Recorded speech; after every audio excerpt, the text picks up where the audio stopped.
నమస్తే, welcome to స్వతంత్ర news. నేను సోనియారావు. బులెటిన్ల ముందుగా హెడ్లైన్ చూద్దాం. తెలంగాణలో దూకుడు పెంచిన బీజేపీ అభ్యర్థులు. నేడు సికింద్రాబాద్లో కిషన్ రెడ్డి, సిరిసిల్లలో బండి ప్రచారం.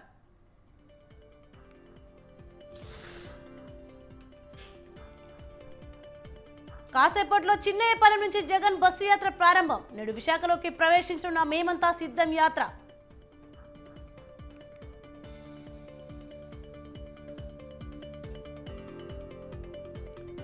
దేశవ్యాప్తంగా మండుతున్న ఎండలు, వడగాలులు, ఉక్కపోతతో ప్రజల ఇబ్బందులు.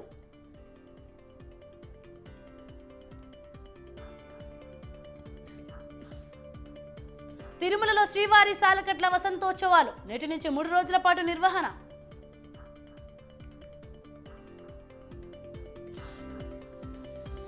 నేడు కోల్కతాతో తలపడనున్న ఆర్సీబీ. రాత్రికి పంజాబ్తో గుజరాత్ మ్యాచ్.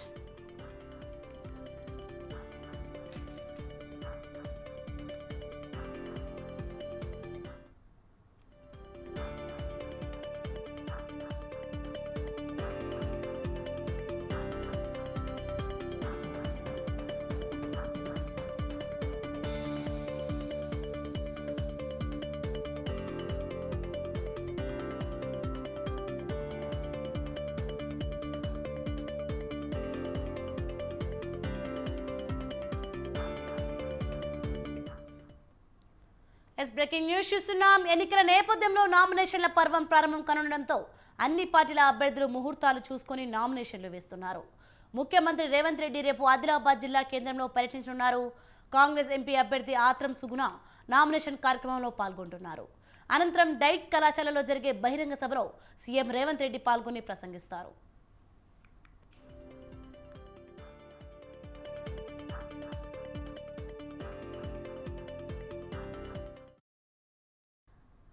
మొన్నటి వరకు ప్రభుత్వ టీచర్గా పనిచేసిన ఆత్రం సుగుణ ఇప్పుడు కాంగ్రెస్ తరపున ఆదిలాబాద్ ఎంపీ అభ్యర్థిగా పోటీ చేస్తున్నారు. సుగుణ అనేక ప్రజా ఉద్యమాల్లో తన వంతు పాత్ర పోషించారు. మలిదశ తెలంగాణ ఉద్యమంలోనూ యాక్టివ్గా పాల్గొన్నారు.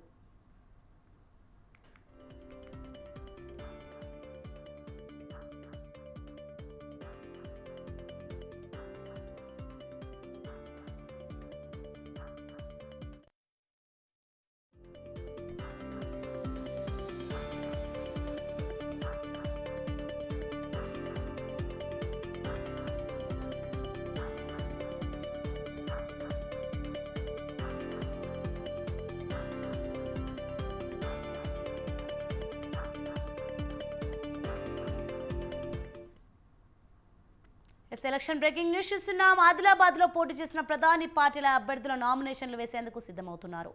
అయితే పార్టీ అగ్రనేతల రాక కోసం ఎదురు చూస్తున్నారు.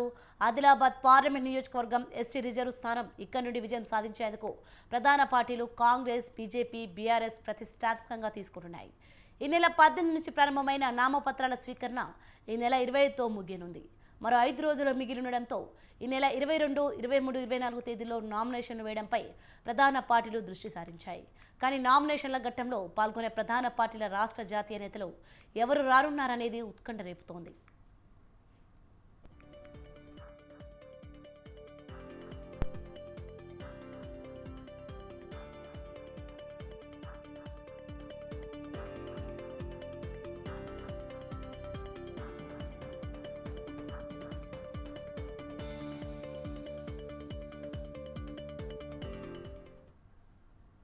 రేపు సీఎం రేవంత్ రెడ్డి ఆదిలాబాద్ పర్యటన ఖరారైంది. కాంగ్రెస్ అభ్యర్థి ఆత్రం సుగుణ నామినేషన్ కార్యక్రమంలో సీఎం రేవంత్ పాల్గొంటారు. సుగుణ అనేక ప్రజా ఉద్యమాల్లో తన వంతు పాత్ర పోషించారు. మలిదశ తెలంగాణ ఉద్యమంలోనూ యాక్టివ్గా పాల్గొన్నారు. ఈ నెల 24న బీజేపీ అభ్యర్థి గూడెం నగేష్ నామినేషన్ వేయనున్నారు. ఈ కార్యక్రమానికి మహారాష్ట్ర సీఎం ఏక్నాథ్ షిండే ముఖ్య అతిథిగా హాజరవుతారని ప్రచారం జరుగుతోంది. ఇక బీఆర్ఎస్ అభ్యర్థి ఆత్రం సక్కు నామినేషన్కు ఎవరు వస్తారు ఉన్నది ఉత్కంఠగా మారింది. ఈ నెల 14న BRS party working president KTR వచ్చి వెళ్లడంతో నామినేషన్ పర్వానికి అతిథులు ఎవరనేది ఇంకా ఖరారు కాలేదు. మొత్తానికి రాష్ట్ర జాతీయ స్థాయి నాయకులు వచ్చి తమ నామినేషన్ పర్వంలో పాల్గొంటే ఓటర్లలో ఉత్సాహం పెరిగి తమ గెలుపుకు కారణమవుతుందని ఈ ముగ్గురు అభ్యర్థులు భావిస్తున్నారు.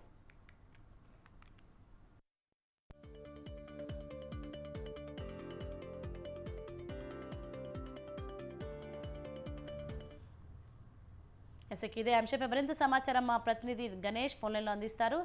గణేష్ చెప్పండి, ఆదిలాబాద్లో పోటీ చేసిన ప్రధాని పార్టీల అభ్యర్థులు నామినేషన్ వేసిన సిద్ధమవుతున్నారు, దీనిపైన అప్డేట్స్ ఏంటి? సోనియా, ఆదిలాబాద్ పార్లమెంటు స్థానం ఎస్టీ నియోజకవర్గ స్థానం ఇక్కడ నుంచి విజయం సాధించేందుకు ప్రధాన పార్టీలు కాంగ్రెస్, బీజేపీ, టీఆర్ఎస్ ప్రతిష్టాత్మకంగా తీసుకుంటున్నాయి. అయితే ఈ నెల 18 నుంచి ప్రారంభమైనటువంటి నామపత్రాల స్వీకరణ ఈ నెల 26తో ముగియనుంది. మరో 5 రోజులు మిగిలి ఉండడంతో ఈ నెల 22, 23, 24 తేదీల్లో ప్రధాన పార్టీలు నామినేషన్ వేయడంపై దృష్టి సారించాయి. కానీ నామినేషన్ల పర్వంలో పాల్గొనే ప్రధాన పార్టీల రాష్ట్ర, జాతీయ నేతలు ఎవరు రానున్నారనేది ఉత్కంఠ రేపుతుంది. ఈ నెల 22వ తారీఖున సీఎం రేవంత్ రెడ్డి ఆదిలాబాద్ పర్యటన ఖరారైంది. ఈ నేపథ్యంలో ఆత్రం సుగుణ కాంగ్రెస్ అభ్యర్థి రేపు నామినేషన్ వేయబోతున్న కార్యక్రమానికి సీఎం రేవంత్ రెడ్డి పాల్గొంటారు. అయితే బీజేపీ పార్టీ తరఫున గొడెం నగేష్ ఈ నెల 24న నామినేషన్ దాఖలు చేయబోతున్నాడు. ఈ నామినేషన్ ప్రక్రియలో మహారాష్ట్ర సీఎం ఏక్నాథ్ షిండే ముఖ్య అతిథిగా పాల్గొంటారని చెప్పేసి ప్రచారం అయితే జోరుగా సాగుతోంది. ఈ టిఆర్ఎస్ అభ్యర్థి ఆత్రం సక్కు తరఫున ఈ నెల 14న ఆ పార్టీ వర్కింగ్ ప్రెసిడెంట్ కేటీఆర్ వచ్చి వెళ్లడంతో నామినేషన్ పర్వానికి అతిథులు ఎవరు అనేటువంటిది ఇంకా ఈ టిఆర్ఎస్ పార్టీలో ఖరారు కాలేదు. మొత్తానికి ఈ ప్రధాన పార్టీలైనటువంటి బీజేపీ, కాంగ్రెస్, టిఆర్ఎస్ వీరి నామినేషన్ల తేదీలైతే ఖరారైనాయి. కాంగ్రెస్ పార్టీ ఈ నెల 22న నామినేషన్ దాఖలు చేయబోతుంది. టిఆర్ఎస్ పార్టీ ఈ నెల 23వ తేదీన నామినేషన్ దాఖలు చేయబోతుంది. బీజేపీ పార్టీ ఈ నెల 24వ తారీఖున నామినేషన్ దాఖలు చేయబోతుంది. అయితే మొత్తానికి ఈ నామినేషన్ ప్రక్రియలో జాతీయ, రాష్ట్ర స్థాయి నాయకులు వచ్చి తమ నామినేషన్ పర్వంలో పాల్గొంటే ఓటర్లలో ఉత్సాహం పెరిగి తమ గెలుపుకు కారణమవుతుందని ఈ ముగ్గురు అభ్యర్థులు భావిస్తున్నారు. Sonia, right, thank you Ganesh.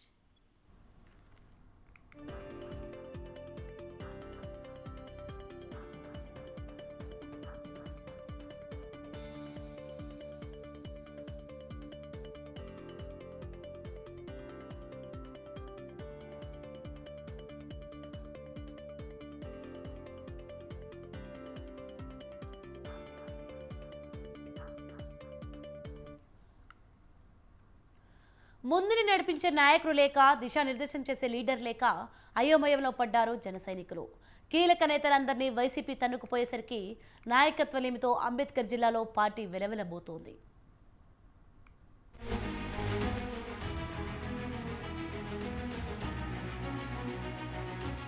కూటమి ఎఫెక్ట్తో అంబేద్కర్ కోనసీమ జిల్లాలో జనసేనకు నాయకులు కరువయ్యారు.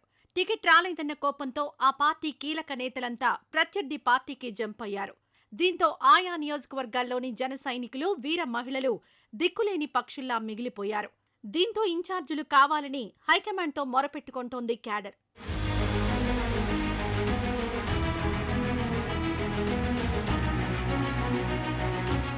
అమలాపురం జనసేన పార్టీకి పట్టున నియోజకవర్గం. ఇక్కడ పొత్తులో భాగంగా జనసేనకు టికెట్ ఇస్తారని ఆ పార్టీ శ్రేణులంతా ఆశపడ్డారు. కానీ కూటమి అభ్యర్థిగా టీడీపీ నేత ఐతాబత్తుల ఆనందరావు టికెట్ దక్కించుకున్నారు. దీంతో ఎన్నో రోజులుగా ఎదురుచూసిన జనసేన ఇన్ఛార్జ్ శెట్టిబత్తుల రాజాబాబు కలత చెదిరిపోయేసరికి పార్టీకి గుడ్ బై చెప్పి వైసీపీ కండువా కప్పుకున్నారు. ఇక గత ఎన్నికల్లో తొలి స్థానాన్ని ప్రకటించిన ముమ్మిడివరం అభ్యర్థి పితాని బాలకృష్ణకు కూడా ఈసారి ఎన్నికల్లో చుక్కెదురైంది. పొత్తులో భాగంగా టీడీపీ అభ్యర్థిగా దాట్ల బుచ్చిబాబు బరిలో దిగారు. దీంతో ఆగ్రహించిన పితాని జనసేనకు రాజీనామా చేసి వైసీపీ తీర్థం పుచ్చుకున్నారు. ఆయనతో పాటు జన సైనికులు, వీర మహిళలు కూడా పెద్ద సంఖ్యలో వైసీపీ గూటికి చేరారు. దీంతో ముమ్మిడివరం నియోజకవర్గంలో జనసేన ఖాళీ అయింది.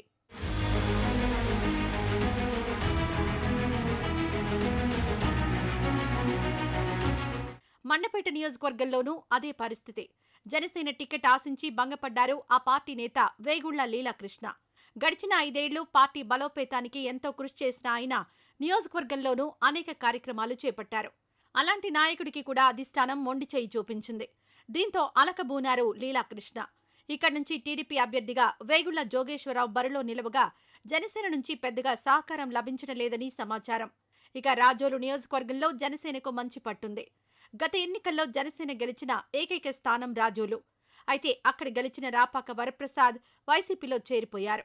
అప్పటి నుంచి నియోజకవర్గానికి ఇన్ఛార్జిగా ఉన్న బొంతు రాజేశ్వరరావు పార్టీని పటిష్టపరుస్తున్నారు.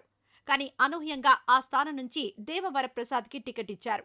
దీంతో బొంతు రాజేశ్వరరావు కూడా వైసీపీలో చేరిపోయారు.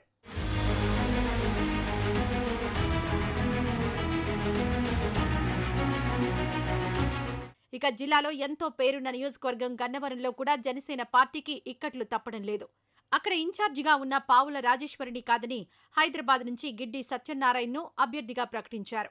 ఆయన స్థానికుడే అయినా ఎక్కువ కాలంగా హైదరాబాద్లోనే ఉంటున్నారు. దీంతో ఆగ్రహించిన పాముల రాజేశ్వరి జనసేనకు గుడ్ బై చెప్పి తన అనుచరులతో కలిసి వైసీపీ తీర్థం పుచ్చుకున్నారు.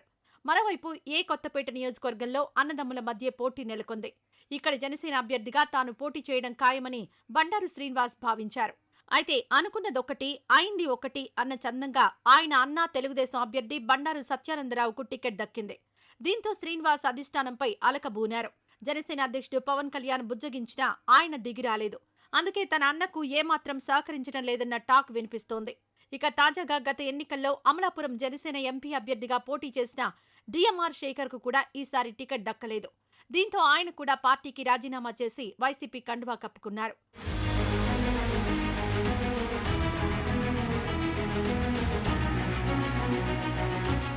ఇలా కూటమి దెబ్బకు అంబేద్కర్ కోనసీమ జిల్లాలో జనసేన పరిస్థితి అయోమయంలో పడింది. ఇన్ఛార్జీలు లేకపోవడంతో, ఒకవేళ ఉన్నా కూడా అంటి ముట్టనట్టుగా వ్యవహరిస్తూ ఉండడంతో జిల్లాలో జనసేన తనకు తానుగానే తుడిచిపెట్టుకుపోయిందన్న విమర్శ వినిపిస్తోంది.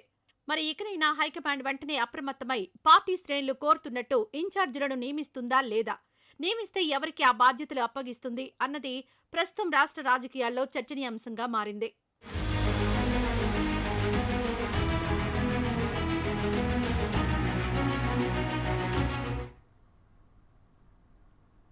భీమవరం బెట్టింగ్ బ్యాచ్ తీర్పు విపక్ష కూటమి గుండెల్లో గుబులు పుట్టిస్తోందా, ప్రతిపక్షాలను కలవర పెడుతుందా అంటే అవుననే సమాధానమే వినిపిస్తోంది.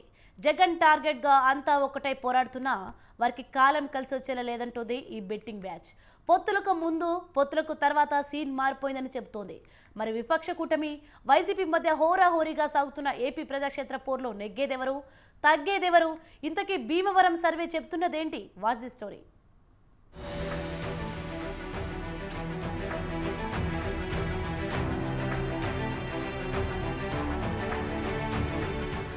ఏపీలో ఎన్నికల పోరు హోరాహోరీగా సాగుతోంది. జగన్ ను గద్దెదించడమే టార్గెట్ గా విపక్షాలు వ్యూహాత్మకంగా ముందుకు సాగుతుంటే వారి ఎత్తులకు పై ఎత్తులు వేస్తూ వై నాట్ 175 అంటూ దూసుకుపోతున్నారు సీఎం జగన్. మరోసారి అధికారమే లక్ష్యంగా పావులు కదుపుతున్నారు. అయితే ఎన్నికలకు సమయం ఆసన్నం కావడంతో గెలిపోటములపై పందెం రాయుళ్ల బెట్టింగ్లు జోరందుకున్నాయి. ఏపీని ఏలే మొనగాళ్లెవరనే అంచనాలతో సర్వేలు నడుస్తున్నాయి. ఈ క్రమంలోనే భీమవరం బెట్టింగ్ బ్యాచ్ గతంలో చెప్పిన తీర్పును మార్చి చెబుతోంది. కూటమి ఏర్పాటుకు ముందు వైసీపీ పని అయిపోయింది, టీడీపీ జనసేనకు అనుకూల పవనాలు వీస్తున్నాయని, విజయం వారి సొంతమేనని తేల్చి చెప్పింది. ఈ క్రమంలో వైసీపీకి 50 నుంచి 64 సీట్లకు మించి రావని వెల్లడించింది. అయితే ఇప్పుడు ఆ ఫిగర్ మారిపోయింది. ఈ కొద్ది రోజుల్లోనే వైసీపీ గ్రాఫ్ పెరిగిందని, 80 నుంచి 90 స్థానాల్లో ఫ్యాన్ దే హవా అంటోంది. పొత్తులే ప్రతిపక్షాల కొంప ముంచాయని చెబుతోంది.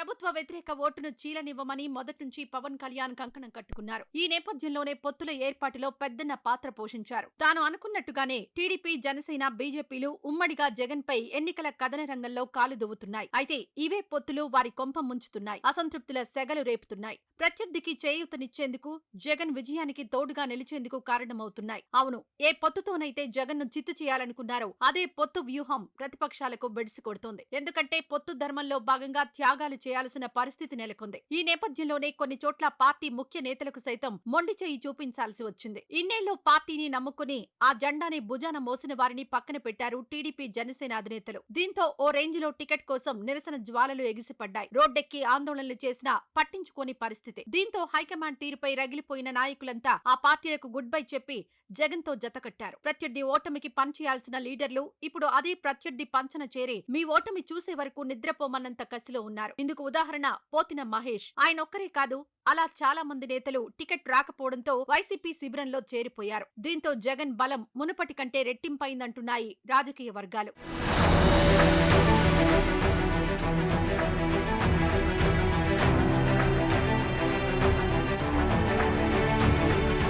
ఇదిలా ఉంటే మేము సిద్ధం సభలతో ప్రజలను ఆకర్షిస్తున్నారు జగన్. ప్రచార బాధ్యతలను ఒంటి చేత్తో మోస్తున్నారు. స్టార్ క్యాంపెయినర్ తానే అయ్యారు. ఆ ఒక్కడే టీడీపీ, జనసేన, బీజేపీలను ఎదుర్కొంటూ తనదైన స్టైల్లో దూసుకుపోతున్నారు. జగన్ బస్సు యాత్రతో క్యాడర్ లో మరింత ఉత్సాహం నెలకొంది. మరోపక్క సీఎం కు అడుగడుగునా ప్రజలు బ్రహ్మరథం పడుతున్నారు. ఇసుకేస్తే రాలనంత జనం తరలి వస్తున్నారు. ఇక ఓవైపు జగన్ బస్సు యాత్రలో పాల్గొంటూనే మరోవైపు అసంతృప్తులకు గాలం వేస్తూ వారిని తమ వైపుకు లాక్కుంటున్నారు. ఈ క్రమంలో మేము సిద్ధం సభల్లో భారీగా చేరికలు కొనసాగుతున్నాయి. జిల్లాల్లో పర్యటిస్తూనే తమ పార్టీలో చేరే ప్రతిపక్ష నేతలకు కండువా కప్పి ఆహ్వానిస్తున్నారు జగన్. ఇలా ఓవైపు వైసీపీకి అనుకూల పవనాలు వీస్తుంటే విపక్ష కూటమికి మాత్రం అసంతృప్తులు తలనొప్పిగా మారాయి. ఈ పరిణామాలే అధికార పార్టీకి కలిసొస్తుందని చెబుతోంది భీమవరం బెట్టింగ్ బ్యాచ్. అంతా ఒక్కటై ఉమ్మడిగా పోరాడుతున్న జగన్ వారితో సమానంగా సీట్లు సాధించగలడని, 80 నుంచి 90 స్థానాల్లో ఫ్యాన్ గాలి వీస్తుందని చెబుతోంది.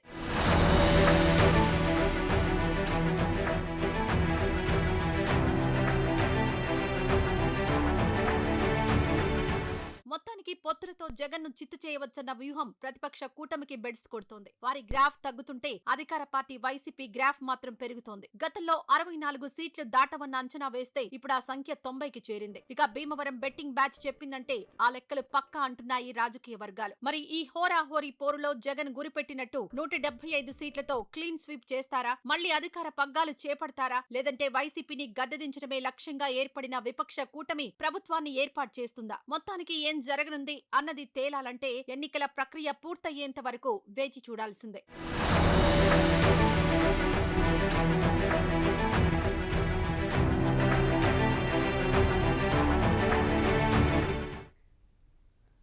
ఎర్ర బంగారం ఓవైపు కర్షకుల కంట కన్నీరు పెట్టిస్తుంటే మరోవైపు దళారులకు మాత్రం కాసుల వర్షం కురుస్తోంది. ఆరుగాలం శ్రమించి పండించిన పంటకు గిట్టుబాటు ధర లేక రైతు అల్లాడుతుంటే మరోవైపు అధికారుల దళారుల కుమ్మక్కై అన్నదాతను కష్టాల పాలు చేస్తున్నారు. దీంతో అప్పులో ఊబిలో కూరుకుపోతున్నారు మిర్చి రైతులు.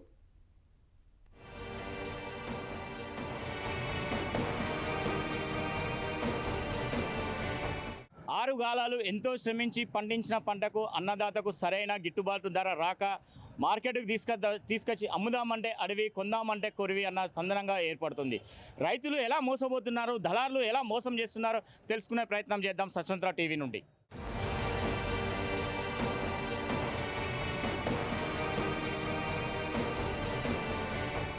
ఎర్ర బంగారంతో వరంగల్ ఎనిమాముల మార్కెట్ కళకళ్లాడుతున్న రైతుల కంట కన్నీరు ఆగడం లేదు. రోజురోజుకు మార్కెట్లో మిర్చి ధరలు పడిపోవడంతో అన్నదాత ఆందోళన చెందుతున్నాడు. మరోవైపు నాణ్యత లేదని ధరను తగ్గించి దళారులు జేబులు నింపుకుంటుంటే అధికారులు, వ్యాపారుల తీరుతో రైతులు కన్నెర చేస్తున్నారు. మేము 1 ఎకరంన్నర సాగు చేసాము. 1,50,000 రూపాయలు పెట్టుబడి పెట్టినాం. తీరా మార్కెట్కి వచ్చి చూస్తే పేపర్లో చూపించేది ఒక ధర, ఇక్కడ మార్కెట్కి వచ్చి చూస్తే అమ్మితే దళారులు, అడితిదారులు, వ్యవసాయ మార్కెట్ అధికారులు పట్టించుకోక అందరు కుమ్మక్కాయి 20,000 మిర్చి ధర ఉండాల్సినది 3,000, 4,000 పలుకుతున్నారు. ఇది ప్రభుత్వం పట్టించుకోవాలి. ఇప్పటికైనా ప్రభుత్వం చొరవ తీసుకొని వ్యవసాయ మార్కెట్ అధికారులను సమీక్ష నిర్వహించి కనీసం 20,000 నుండి 15,000, 16,000 అన్న పలికితే రైతులకు ఎంతో కొంత మేలు జరుగుతుందని, ఇదే విధంగా కొనసాగితే మాత్రం రైతాంగం తీవ్ర నష్టంలోకి వెళ్తుంది. ప్రభుత్వ వ్యతిరేకత కూడా స్టార్ట్ అయింది అనేది రైతుల మా యొక్క ఆలోచన. ఎనిమాముల మార్కెట్కు ఉమ్మడి వరంగల్ జిల్లాతో పాటు కరీంనగర్, ఖమ్మం, సూర్యాపేట, నల్గొండ, ఛత్తీస్గఢ్ నుంచి రైతులు పెద్ద సంఖ్యలో మిర్చిని తీసుకొస్తారు. దీంతో మార్కెట్కు భారీగా మిర్చి రావడంతోనే వ్యాపారులు ధర నియంత్రిస్తున్నారని ఆరోపిస్తున్నారు. లక్షల్లో పెట్టుబడి పెట్టి పంటకు తగిన ధర రాకపోవడంతో అప్పుల ఊబిలో కూరుకుపోతున్నామని వాపోతున్నారు. జెండా పాట పాడినా ఆ ధర ఒక్కరికి లేదా ఇద్దరికి మాత్రమే దక్కుతోందని ఆవేదన చెందుతున్నారు. మిర్చికి నిజంగానే డిమాండ్ లేదా, ఇంకా ఏవైనా కారణాలున్నాయా అన్న దానిపై వ్యవసాయాధికారులు సమీక్షించి వాస్తవాలు తెలియజేయాలని కోరుతున్నారు. 4 ఎకరాలు తోట పెడితే 3 లక్షలు వస్తలేవండి. ఫస్ట్సారి వచ్చినప్పుడు 19,000 పడ్డాయి. ఇప్పుడు 9,000కి అడుగుతాను. ఏం చేద్దాం? 50 బస్తాలు తెచ్చినాం. 50 బస్తాలు తెస్తే ఇప్పుడు కనీసం 2 లక్షలు చూస్తే వచ్చట్లు. 2 లక్షలు పెట్టుబడి పెడితే 3 లక్షలు వస్తాయి. మొత్తం 3 లక్షలు వస్తే ఇంకా 5 లక్షలు అప్పులే అయినాయి. Quintal rate 9,000. పాత రేటు అప్పుడు 19,000 పడ్డది మాకు. ఇప్పుడు 9,000కి అడుగుతాను. ఆ సేట్లు వస్తలేరు, పైనుంచి బెరగాళ్ళు వస్తలేరు, మేము ఏం చేయాలని వాళ్ళు అంటారు. ఇక చేసేది ఉన్నదండి. ఇక ఎట్లా కూడుకోవాలంటే ఏం చేస్తామండి, ఎకరం అమ్ముకొని అప్పులు కట్టుకోవాలి, చేసేది ఉంది. విపరీతమైన ఎండలతో ఉష్ణోగ్రత పెరగడం, భారీగా మిర్చి బస్తాలు రావడంతో మార్కెట్ యార్డ్లోని కార్మికులు, దడువాయిలు, రైతులు తీవ్ర ఇబ్బందులు పడుతున్నారు. పంట అమ్మే వరకు అక్కడే ఉండాల్సి రావడంతో యార్డ్లో కనీస సౌకర్యాలు కల్పించడం లేదని మండిపడుతున్నారు మిర్చి రైతులు.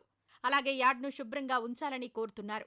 ఇక్కడి అధికారులు వ్యాపారస్తుల తీరుపై జిల్లా కలెక్టర్ దృష్టి సారించి తమ సమస్యలను పరిష్కరించాలని కోరుతున్నారు.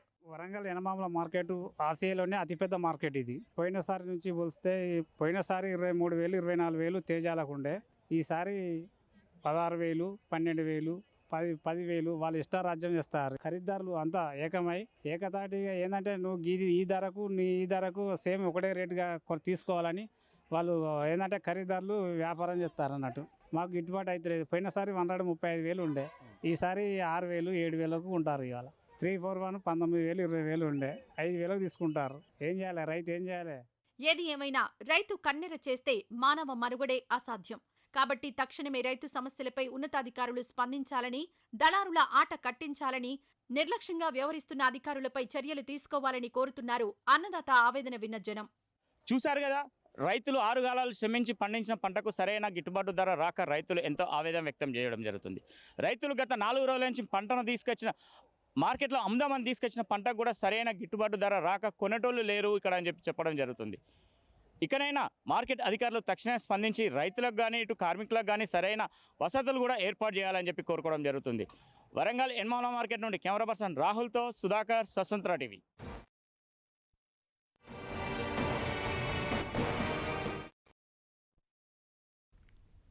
వరంగల్ జిల్లా వర్ధనపేట మండలంలోని ఆకేరు వాగు నుంచి ఇసుక అక్రమ రవాణా జోరుగా సాగుతుంది.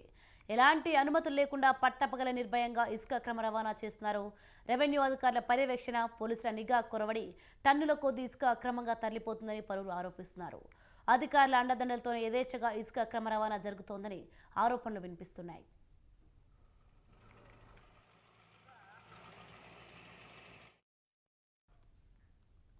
వర్ధన్నపేట తహసీల్దార్ కార్యాలయానికి పోలీస్ స్టేషన్కు కూతవేటు దూరంలో ఉన్న కొత్తపల్లి, ల్యాభర్తి, ఇల్లంద గ్రామాలకు పక్కనే ఉన్న వాగులో నుంచి అక్రమార్కులు ఇసుక అక్రమంగా రవాణా చేస్తున్నారు. అయినా మైనింగ్, రెవెన్యూ, పోలీస్ అధికారులు మాత్రం పట్టించుకోవడం లేదని విమర్శలు వెల్లువెత్తున్నాయి. వాగులో నుంచి 200 నుంచి 300 ట్రాక్టర్ ట్రిప్పుల ఇసుక అక్రమంగా చుట్టుపక్కల గ్రామాలకు వరంగల్ పట్టణానికి రవాణా చేసినట్లు సమాచారం. రెవెన్యూ, పోలీస్ అధికారులు అప్పుడప్పుడు వచ్చి మామూల్లో వసూలు చేసుకొని పోతారని గ్రామస్తులు ఆరోపిస్తున్నారు. జిల్లా కలెక్టర్ స్పందించి అక్రమార్కులపై చర్య తీసుకోవాలని స్థానికులు కోరుతున్నారు.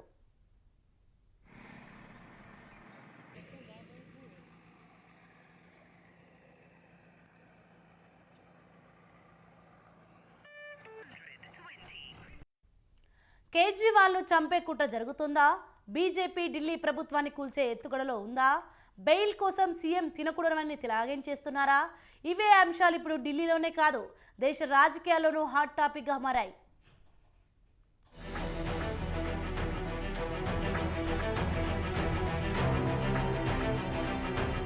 దేశ రాజధాని ఢిల్లీ రాజకీయాలు అంతకంతకు హీట్ పెంచుతున్నాయి. ఓవైపు కేజ్రీవాల్ వర్సెస్ ఈడీ, మరోవైపు ఆప్ వర్సెస్ బీజేపీ ఎపిసోడ్ తో పొలిటికల్ కాక సెగలు కక్కుతోంది. కేజ్రీవాల్ సర్కార్ను ఎలాగైనా గద్దెదించాలన్న వ్యూహంలో బీజేపీ ఉంది. మరోపక్క లిక్కర్ స్కామ్ పరీక్షను ఎదుర్కొంటూనే అధికారాన్ని కాపాడుకునే పనిలో ఉన్నారు ఆప్ నేతలు. ఇక ఢిల్లీ ముఖ్యమంత్రి కేజ్రీవాల్ తీహార్ జైలు నుంచి పాలన సాగించుకునేందుకు జైలు నిబంధనలు అనుమతించకున్నా ఆయన అక్కడి నుంచే పాలన సాగిస్తున్నారు. ఇది రాజ్యాంగ విరుద్ధమని లెఫ్టినెంట్ గవర్నర్ సక్సేనా చెబుతూ ప్రత్యామ్నాయ ముఖ్యమంత్రిని ఎన్నుకోవాలంటున్నారు. లేదంటే రాష్ట్రపతి పాలన తప్పదని ఆయన హెచ్చరిస్తున్నారు.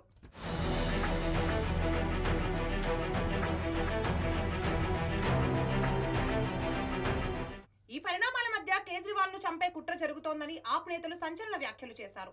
ఢిల్లీ లిక్కర్ స్కామ్ కేసులో అరెస్ట్ అయిన ఆయనను జైల్లోనే చంపే పథకం పన్నుతున్నారని, బీజేపీ అనుబంధ సంస్థ అయిన ఈడీ ఇందుకు సహకరిస్తోందని చేస్తున్న వ్యాఖ్యలు రాజకీయాల్లో మరింత దుమారం రేపాయి. ఎన్నికల్లో ఓడించలేక చంపేందుకు పథకం పన్నుతున్నారని మండిపడ్డారు ఆ పార్టీ నాయకురాలు మంత్రి అతీషి. టైప్ 2 డయాబెటిస్ పేషెంట్ అయిన కేజ్రీవాల్ పదే అభ్యర్థనలు చేసినప్పటికీ ఆయనకు ఇన్సులిన్ ఇవ్వడం లేదని ఫైర్ అయ్యారు. కావాలని బీజేపీ తన అనుబంధ సంస్థ అయిన ఈడీ ద్వారా కేజ్రీవాల్ ఆరోగ్యాన్ని చెడగొట్టేందుకు ప్రయత్నిస్తోందని, ఈడీ పదే అబద్ధాలు చెబుతోందని మండిపడ్డారు. కేజ్రీవాల్ అస్వస్థతతో బాధపడుతుంటే బీజేపీ నేతలు అపహాస్యం చేస్తున్నారని ధ్వజమెత్తారు మరో ఆప్ నేత, రాజ్యసభ ఎంపీ సంజయ్ సింగ్. ఆయనకు విషం ఇచ్చే కుట్ర జరుగుతోందా అని నిలదీశారు. కేజ్రీవాల్ కు జైల్లో ఏ సమయంలోనైనా ప్రమాదం జరగవచ్చునని ఆందోళన వ్యక్తం చేశారు.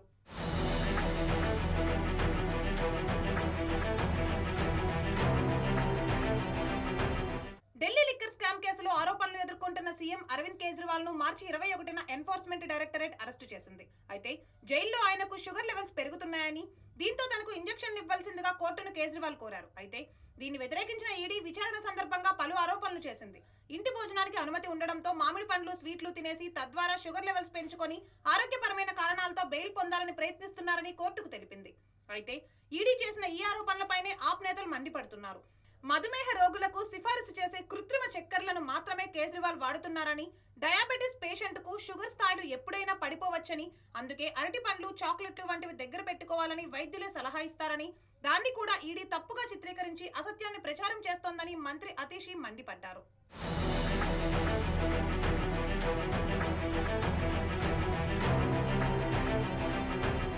ఢిల్లీలో కేజ్రీవాల్ వర్సెస్ ఈడీ, ఆప్ వర్సెస్ బీజేపీ ఎపిసోడ్ తో రాజకీయ రగడం మరింత రాజుకుంటూనే ఉంది. అయితే ఆప్ నేతలు ఆరోపిస్తున్నట్లు కేజ్రీవాల్ పై కుట్ర జరుగుతోందా, ఆప్ ను ఓడించలేక మర్డర్ ప్లాన్ చేస్తోందా, లేదంటే ఈడీ చెబుతున్నట్లు బెయిల్ కోసం కేజ్రీవాల్ తినకూడనివన్నీ తినేసి షుగర్ పెంచుకునే ప్రయత్నం చేశారా అన్నది రాజకీయ వర్గాల్లో ఆసక్తిగా మారింది.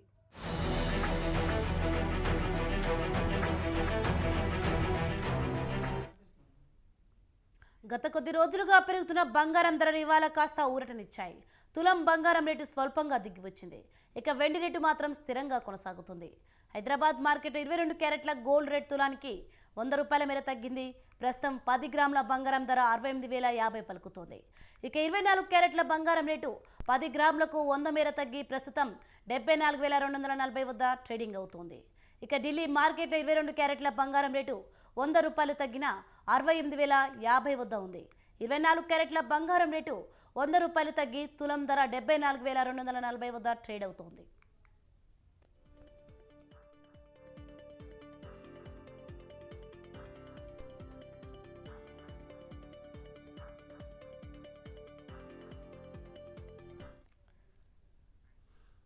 మరోవైపు వెండి ధరలు గత 4 రోజులుగా స్థిరంగా కొనసాగుతున్నాయి. ఇవాళ కిలో వెండి రేటు హైదరాబాద్లో ఎలాంటి మార్పు లేకుండా 86,500 మార్కు వద్ద ట్రేడింగ్ అవుతోంది.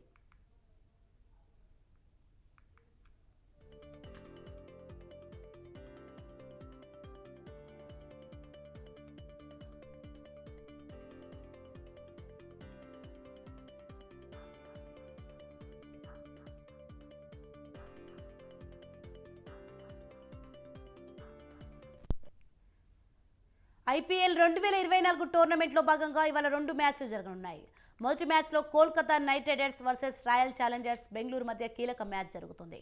ఈ మ్యాచ్ ఈడెన్ గార్డెన్స్లో మధ్యాహ్నం 3:30 గంటలకు ప్రారంభమవుతుంది. ఈ మ్యాచ్లో బెంగళూరుకు ఖచ్చితంగా గెలవాల్సి ఉంది. ఒకవేళ మ్యాచ్లో బెంగళూరు గెలవకపోతే ఇంటికి వెళ్లడం ఖాయమవుతుంది.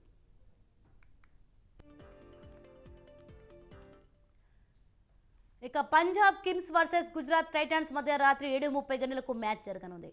ఈ మ్యాచ్ చండీగఢ్లో జరుగుతోంది. ఇందులో కూడా 2 జట్లు ఖచ్చితంగా గెలవాల్సి ఉంది. గుజరాత్ కంటే ఇప్పుడు పంజాబ్ బలంగా కనిపిస్తోంది. మరి ఎవరు గెలుస్తారో చూడాలి.